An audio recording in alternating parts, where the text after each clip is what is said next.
Agaseke k'amakuru mu karere ngapfunduriye muri Kongo Kinshasa. Ihuriro ry'imitwe yitwaje intwaro basendikiye n'ubutegetsi bwa Kongo Kinshasa ryirukanye Depite Willy Mishiki Buhini wari perezida w'inama y'inararibonye ryayo nyuma yo kwemeza ko rishaka gufata umujyi wa Goma.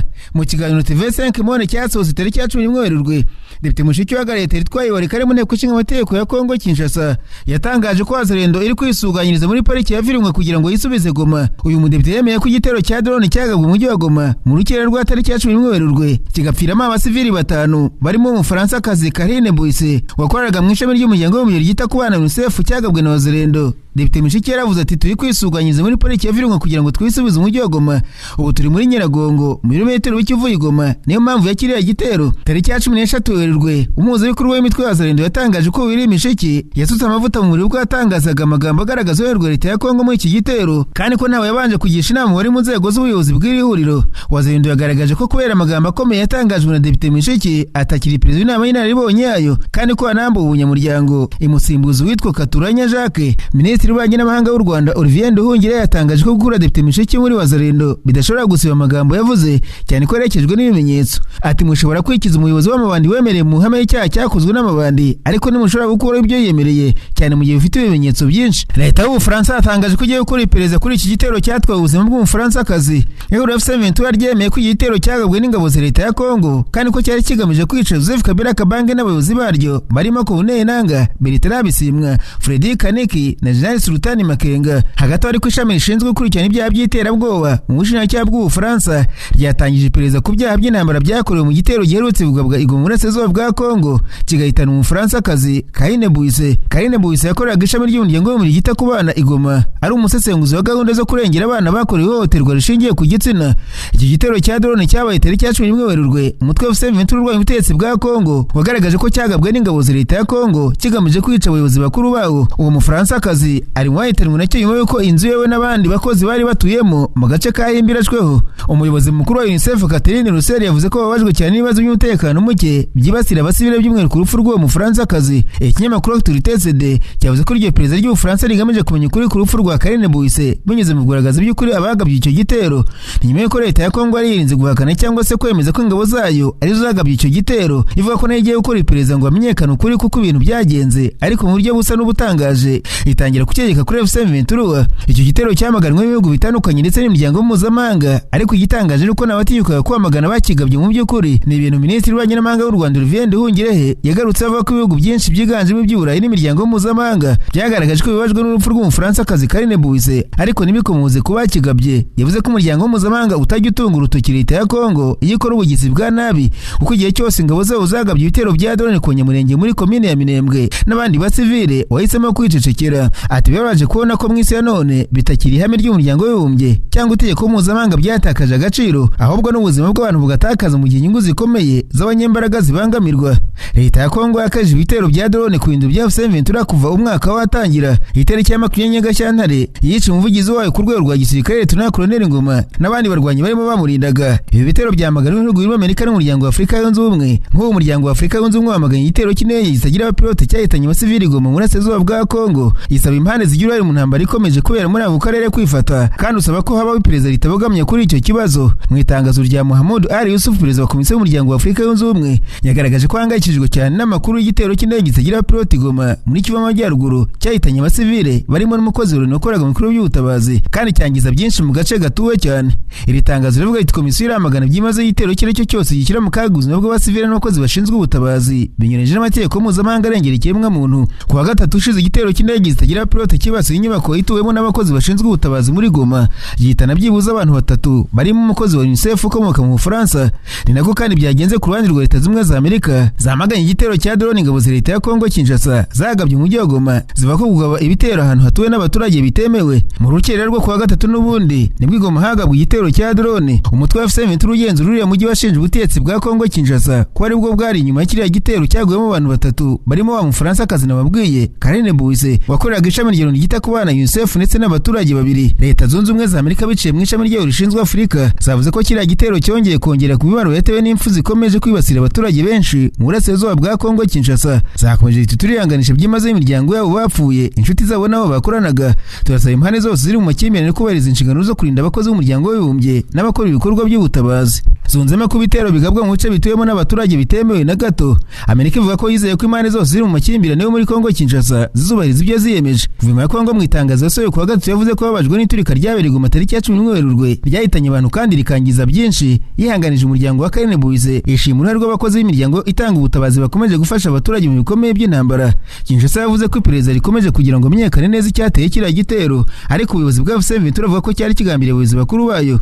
Kongo Kinshasa yongeye gushimangira ko yubahiriza amategeko mpuzamahanga arinda abasivile n'abakora ibikorwa by'ubutabazi. Ivuga ko kurinda abaturage bisaba ko ingabo z'u Rwanda n'abo zivuga ko bafatanije nazo barimo FCM bava mu bice bya Kongo bigaruriye. Yunzemo ko izakomeza gukorana n'abandi bafatanyabikorwa kugira ngo ukuri ku byabaye kumenyekane kandi abaturage barindwe neza. Ibi bitero kandi byanamaganwe n'abaturage baguma bagiye mu myigaragambyo imbere ya MONUSCO, basabye ko iraswa ku basivile bikozwe n'ubutegetsi bwa Kongo Kinshasa bihagarara ukurikije ibyapa bari bafite mu myigaragambyo yabo.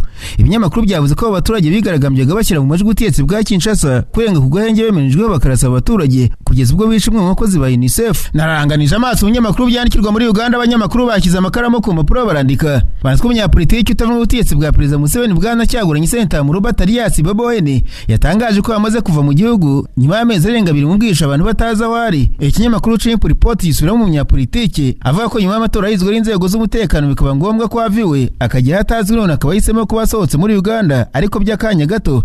Bwana Kyagulanyi ntiyasobanuye icyerekezo cye, gusa yavuze ko atahunze burundu, ko mu byumweru yise bicye abagarutse mu gihugu akagumya guhatana mu murongo yihaye kubohora abanya-Uganda ku ngoyi ya Perezida Museveni. Iki kinyamakuru cyavuze ko Bwana Kyagulanyi yavuze ko bonye akanya ko gura no mukikiye ku Rwanda mpuzamahanga narangiza abone kugaruka mu gihugu.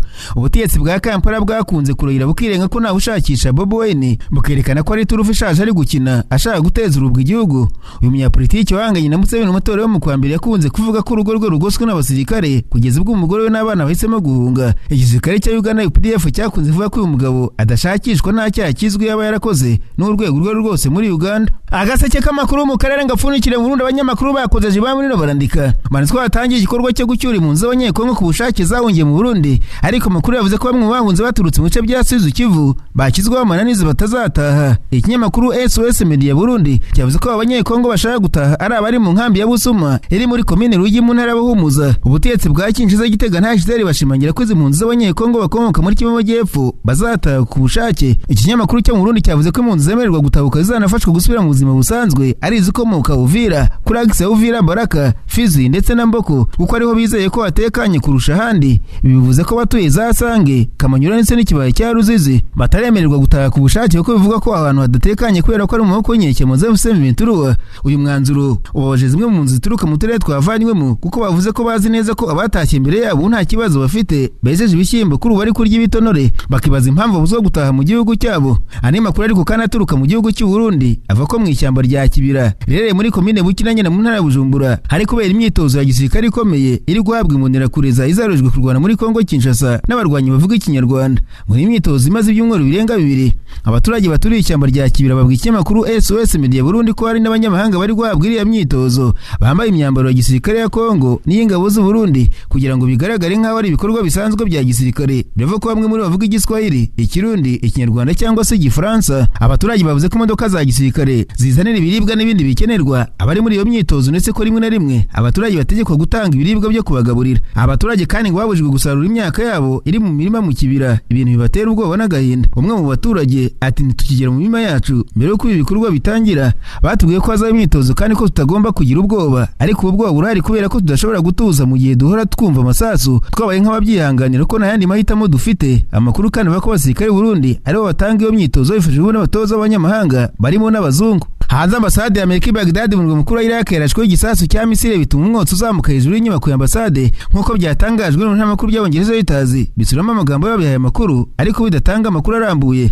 Ibiro ntaramakuru Associated Press byatangaje ko igisasu cya misile cyakubise ku kibuga nyirege za kajugujugu ziri mu rugo cyangwa se igipangu rw'iyo ambasade ya Amerika. Ni mu gihe kwa gatanu Perezida wa Amerika Donald Trump yavuze ko Amerika yasheshe burundu buri hantu ha gisirikare ho ku kirwa cya Karg, ndetse akaburira ko ashobora kurasa ku bigo remezo by'ibikomoka kuri peteroli. Mu gusubiza Iran yaburiye ko ibikorwa remezo by'ibikomoka kuri peteroli n'iby'ingufu z'amashanyarazi bya kompanyi zikorana na Amerika bizasenywa igihe ibigo by'ingufu bya Iran byaba bitewe. Ibikomoka kuri peteroli bigera kuri 90% by'ibyo Iran yohereza mu mahanga binyura mu kirwa cya Kag, bityo aho ni ahantu h'ingenzi cyane ku bukungu bwa Iran. Ibiro ntaramakuru Fars bifitanye isano n'umutwe wihariye mu ngabo za Iran witwa RGC byatangaje ko biturika birenga 15 byumvikanye kuri icyo kirwa mu gihe cy'ibitero bya Amerika. Fars yatangaje mu butumwa bwo kumbuga nkoranyambaga bwa Telegram ko ibyo bitero byari bigambira ubwirinzi bwo mu kirere, ikigo cy'ingabo zirwanira mu mazi, umunara ku kigo indege no kugenzuriramo ingendo z'indege hamwe n'inyubako y'ikirongozi bikomo indege za kajugujugu. Igitangazamakuru cya leta Iran cyatangaje ko nta kintu cyangiritse mu bikorwa remezo by'ibikomoka kuri peteroli byo ku kirwa cya Kag. Hagati y'ibiro ntaramakuru AFP byasubiyemo ababihaye amakuru bavuze ko indege nto y'intambara itajya mu pilote yakubise kuri ambasade ya Amerika i Baghdad. Icyo gitero cyabaye nyuma gato y'uko barwanya umubiri bashyigikiwe na Iran bicaye mu bitero ku murwa mukuru wa Iraq nk'uko AFP yabitangaje. Isubiramo amagambo y'abantu benshi bayaye amakuru. Mu yandi makuru bamwe mu baturage b'Iran Iran babwiye ishami rya BBC ritangaza amakuru mu rurimi rw'igiperse ko umurwa mukuru wa Iran warashweho bikomeye mu ijoro ryakeye muri intambara ya Amerika, Israel na Iran. Igisirikare cya Israel cyatangaje ko igitero cya Misiri kibasiye umujyi wa Shawam rwagati muri Israel mu ijoro ryakeye. Amafoto agaragaza imyeko zangiritse. Icyo gisirikare cyatangaje ko kuwa 5 cyashe ku bigo biyoborerwamo ibitero by'umutwe wa Hezbollah ufashwa na Iran i Beirut mu murwa mukuru wa Liban. Cyongeraho ko mbere yo kugaba ibyo bitero cyabanje kugabanya ibyago byo kugirira nabi abasivili. Reka nsoreze muri Iran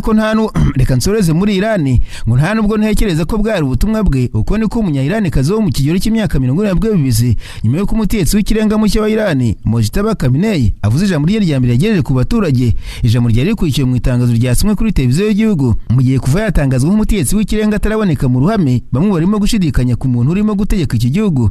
Umugore umwe mu murwa mukuru Tehran yavuze ati ndumva ari nk'aho ubugenzuzi bw'igihugu buri mu biganza by'umutwe wihariye mu ngabo za Iran. Khamenei binyuze ku munyamakuru usoma amakuru kuri televiziyo yasezeranyije mu itangazo ryo kuwa 4 ko Iran izakomeza gufunga umuhora wa Hormuz ntuce mu bicuruzwa bijya mu mahanga. Ibyo bikaba biniga ubucuruzi bungana na 1/5 cy'ibikomoka kuri peteroli bucuruzwa ku isi. Yanavuze ko leta itazareka guhorera amaraso y'abaturage bishwe kuva intambara ya Amerika na Israel kuri Iran itangiye. Yavuze ko kwihorera kumaze gukorwa kugeza ubu ari agace gato gusa kwihorera kuzabaho. Yavuze ko amenyeye kuri televiziyo y'igihugu ko yagizwe umutegetsi w'ikirenga, ariko Khamenei ntarabonwa ubwe cyangwa se ngo agaragare muri video cyangwa se ku ifoto kuva yatangazwa ngo simbuye se. Minisitiri w'ingabo wa Amerika Pete Hegseth yavuze nta gihamya atanze ko Khamenei yakomeretse ndetse ashobora kuba yarangiritse mu isura muri kimwe mu bitero bya mbere byo mu kirere kuri Tehran byishe Ayatollah Ali Khamenei hamwe n'umugore we n'undi muhungu we. Kutaboneka ko byakomojweho namwe baganira n'ishami rya BBC ritangaza amakuru mu rw'igiperse nyuma yo kuri iryo jambo ritangajwe kuri televiziyo y'igihugu. Umuturage umwe w'umugabo w'i Tehran wo mu kigero cy'imyaka 30 ati byari bitangaje kuba nibura ataratanze n'ubutumwa bwo mu majwi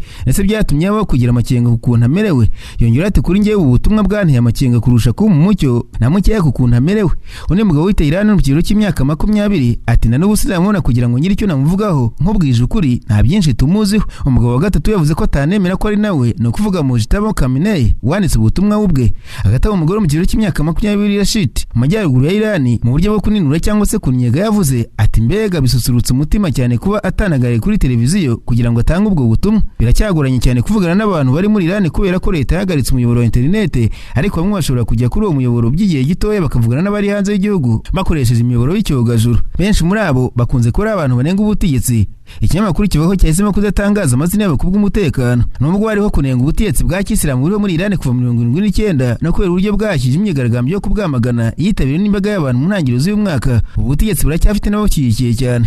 Kuwa gatanu imbaga yateraniye rwagati Tehran mu myigaragambyo yo gushyigikira ubutegetsi bwo kwizihiza umunsi uzwi nka Quds Day, igikorwa ngarukamwaka cyashyizweho n'ubutegetsi bwa Kisilamu cyo kugaragaza gushyiraho ibyo Abanyapalestine baharanira no kurwanya Israel. Benshi bari mu mihanda y'i Tehran bari bafite amafoto ya Mojtaba Khamenei. Kuvubwa ibitangazamakuru byo muri Iran byatangaje amafoto menshi na video nyinshi bigaragaza abategetsi bahagarariye bari kumwe nabo barimo na perezida wa Iran Masoud Pezeshkian, minisitiri w'abanyamahanga wa Iran Abbas Araghchi, umukuru w'ubucamanza wa Iran Ghulam Hussein Mohsen Ejei n'umunyamabanga w'akanama k'ikirenga k'umutekano ka Iran Air Arjian. Ubutumwa bwa Khamenei bwo kuwa 4 bwanasabye abanyarani kwitabira imyigaragambyo mu gufasha guhangana n'umwanzi. Ishami rya BBC ry'iperse hamwe n'ishami rya BBC rigenzura ukuri kw'amakuru ryitwa BBC Verify bagenzuye amashusho agaragaza iturika mu rwa mukuru wa Iran hafi y'imbaga y'abantu. Mbere ingabo za Israel zari zasohoye itangazo ziburira abantu ngo bimuke aho bari mu gace kegereye aho imyigaragambyo yarimo kubera i Tehran.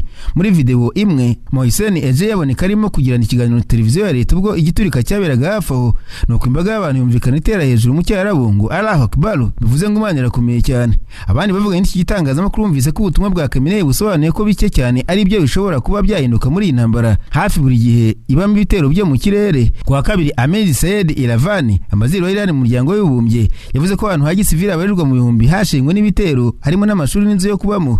Umuryango uranira uburenganzira bwa muntu w'abanya-Iran ukorera muri Amerika uvuga ko abantu hafi 800 bishwe muri iyi ntambara, bibiri bya gatatu muri bo bakaba ari abasivile. Umugabo wo mu kigero cy'imyaka 30 w'ite Iran yavuze ati ubutumwa bwarimo guheza inguni cyane, ntekereza ko bugaragaza ko nta kintu na kimwe gishobora guhindurwa kivuye imbere mu gihugu. Umugabo wo mu kigero cy'imyaka 30 mu mujyi wa Karachi ubwaragiye Tehran yaravuze ati ntekereza ko bwari ubutumwa bwagaragaje mu buryo bwinshi ko Repubulika ya Kisilamu uko umutetsi wayo yaba ameze kose buri gihe izakumira ku myemerere yayo. Ati rero sikwiye kumenya ko idashobora guhangana n'ubu butegetsi. Undi muntu utuye Karachi yavuze mu buryo bweruye ati nta n'icyo amaze cyane kurusha se.